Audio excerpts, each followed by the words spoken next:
ആരൊക്കെയോ പറഞ്ഞു വിടാറുണ്ട് പെണ്ണുങ്ങൾ 1.5 പവനിലേറെ സ്വർണ്ണിട്ട് സക്കാത്ത് കൊടുക്കണം. ആര് പറഞ്ഞു ഇത്? 1.5 പവൻ സ്വർണമേ പെണ്ണിന് ഉപയോഗിക്കാൻ പാടുള്ളൂ. ആ നിയമം എവിടെന്ന് വന്നൂന്ന് അഹ്ലുസുന്ന വൽ ജമാഅത്തിന്റെ ആലിമീങ്ങൾ ആരും 4 മദ്ഹബിന്റെ ഇമാമികളുടെ അഭിപ്രായത്തിൽ ഒന്നും ഞാൻ കണ്ടിട്ടില്ല.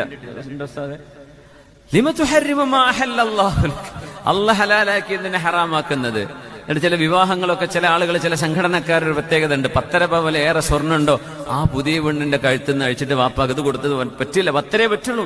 ആര് പറഞ്ഞു? ഒരു പെണ്ണിന് 100 പവൻ വരെ അവൾക്ക് ആഭരണം അണിയാം.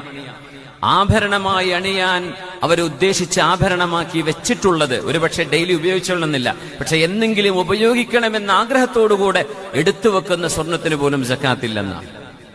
സക്കാത്ത് കൊടുക്കേണ്ടത് ആഭരണമല്ലാതെ ഉപയോഗിക്കേണ്ട എന്ന ഉദ്ദേശത്തോടുകൂടെ ഒരു അസറ്റായി മാറ്റിവെച്ച സ്വർണം 1.5 പവനിലേറെയുണ്ടെങ്കിൽ സക്കാത്ത് കൊടുക്കണം എല്ലാ വർഷവും 2.5%.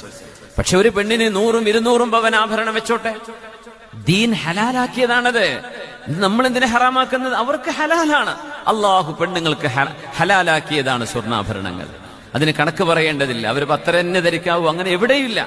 അതാരോ തെറ്റിദ്ധരിച്ചതാണ് നമ്മുടെ നാട്ടില്. അങ്ങനെ അങ്ങ് പറഞ്ഞു തുടങ്ങി, അങ്ങനെ ചില ആളുകളൊക്കെ അത് ഫോളോ ചെയ്യാൻ തുടങ്ങി. അങ്ങനെ ഇല്ല. നമ്മുടെ കർമ്മശാസ്ത്ര പണ്ഡിതന്മാരുടെ ഗ്രന്ഥങ്ങളൊക്കെ എടുത്ത് പരിശോധിച്ചു നോക്കൂ. പെണ്ണിന് ഇത്രേ ധരിക്കാവൂ, ആര് പറഞ്ഞു?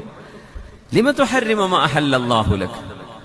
സ്വർണം കൂടി ശരിക്കും ഉസ്താദേ, നിങ്ങൾ സ്വർണത്തിന്റെ കഥ വല്ലാതെ പറയലിനെന്ന് പുരുഷന്മാർക്ക് ഇവിടെ അഭിപ്രായം വരുന്നുണ്ട്. അതുകൊണ്ട് ഞാൻ മാറുകയാണ്.